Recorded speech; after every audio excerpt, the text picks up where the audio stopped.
À toutes et à tous, bienvenue dans ce journal. Mais d'abord, ces risques d'une confrontation directe entre la RDC et le Rwanda qui pourrait entraîner le Burundi. Et c'est ce qu'a alerté devant le membre du Conseil de sécurité ce lundi, Bintou Keïta.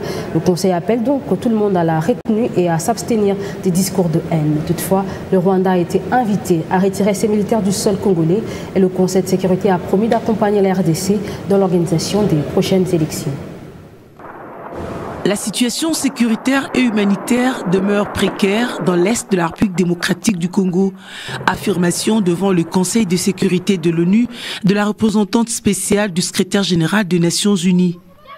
Le début du retrait des militaires de la communauté économique des États de l'Afrique de l'Est, l'activisme des groupes armés en Ituri, couplé à l'agression rwandaise sous couvert du M23, sont autant d'éléments, selon Bintou Keïta, qui ont détérioré davantage la situation sur terrain et met en mal le retrait immédiat des forces onusiennes, telles que sollicitées par le gouvernement congolais, soutient-elle. La situation sécuritaire, humanitaire et des droits de l'homme s'est malheureusement détériorée dans le sud de la province du Nord Kivu, notamment suite à la reprise des hostilités entre les forces armées congolaises et le M23 depuis le mois d'octobre et l'offensive du M23 dans le territoire de Massissi suite au début du retrait des troupes de la force de la communauté de l'Afrique de l'Est. La société civile locale redoute un plan de désengagement signé entre la RDC et l'ONU auquel ces acteurs n'ont pas été associés.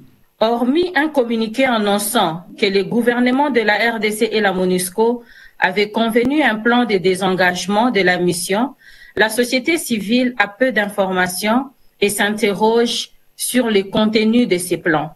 Pour éventuellement éviter un vide sécuritaire, les États-Unis proposent un retrait progressif échelonné d'ici à fin 2024, conséquemment à l'évolution de la situation sur terrain. Le retrait de chaque province doit être évalué pour mesurer l'impact sur la protection des civils et la situation humanitaire.